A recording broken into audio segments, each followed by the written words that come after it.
Our top story, the Indian government has scrapped constitutional provisions giving special status to Indian-administered Kashmir. Home Minister Amit Shah's announcement comes as the region is under lockdown, with all communication lines now suspended.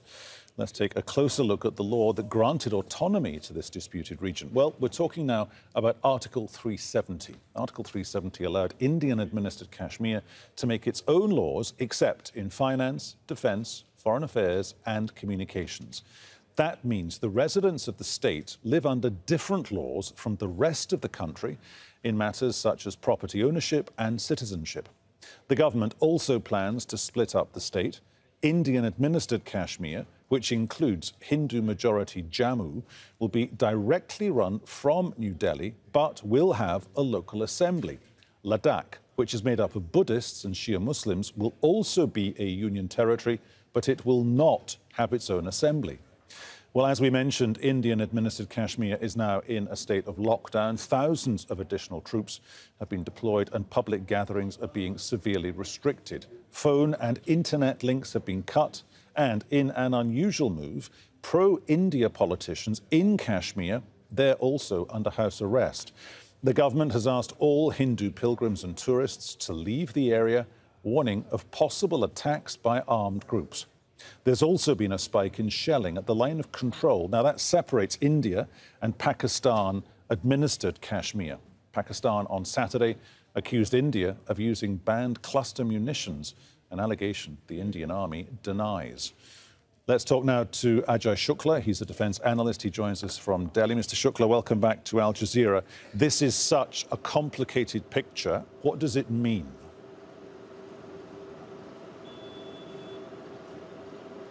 Well, essentially, we have the ruling party in India, which is a Hindu nationalist Bharatiya Janata Party, or the BJP, that has, as part of its electoral promises, said that it will remove the special status that Muslim-majority Kashmir state, which is actually called Jammu and Kashmir, enjoys within the Indian provision through this article called Article 370 that was struck down today.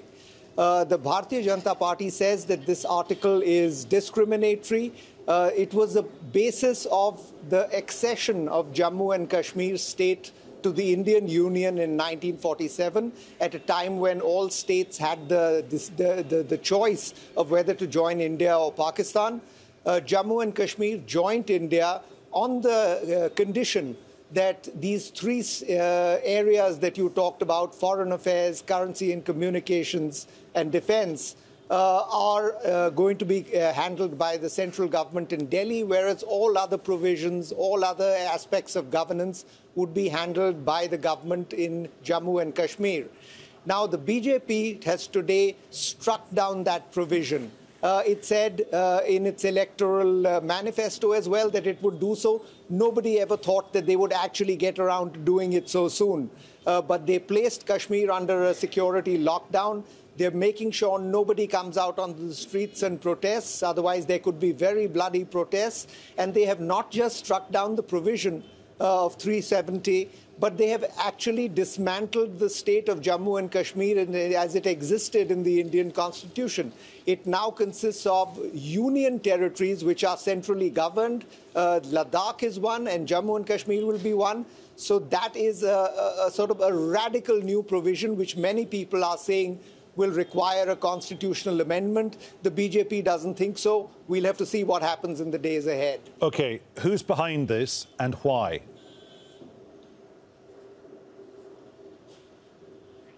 Well, this is a straightforward pandering to the Hindu majority electorate in India.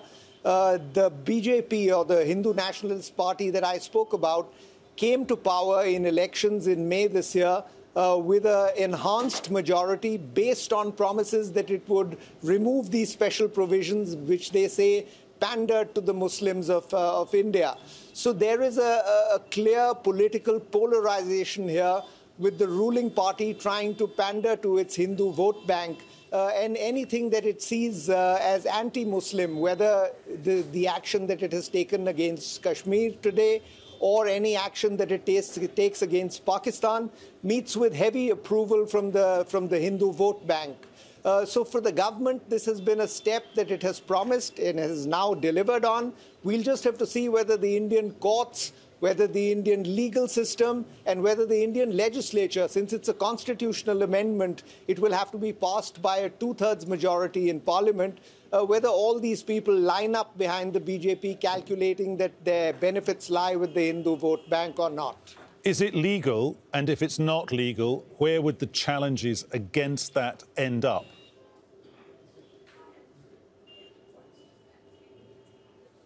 Just repeat that, Peter.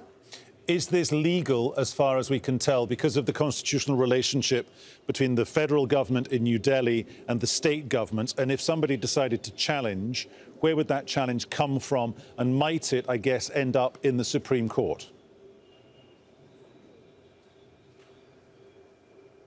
Well, the challenge, first of all, would come from interest groups in Kashmir. As you mentioned earlier in the program, the whole of Kashmir has been practically locked up, including the pro-Indian politicians. So Kashmir is now on one side, including the secessionists, the nationalists, the unionists. Everybody is outraged at this step that has been taken.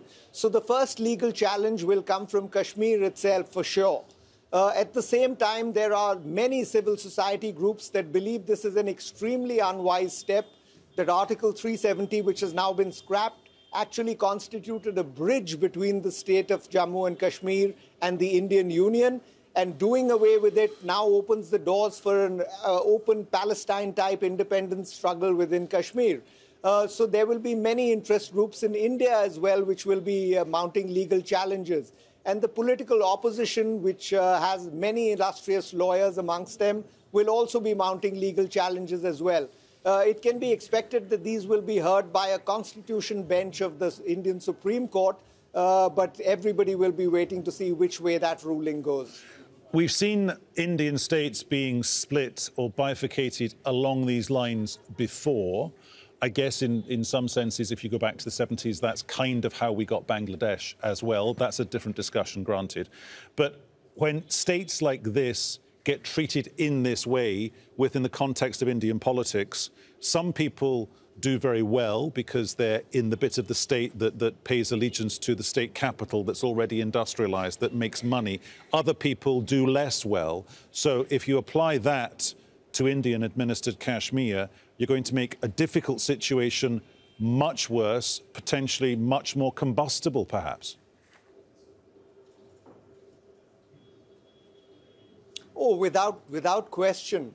The Kashmiri people, since the days of the Mughal rulers in the 16th and 17th century, have historically nurtured a profound distrust of New Delhi, which they believe has always tried to exploit it, has tried to impose its will on it. That has continued over the centuries. It exists even today.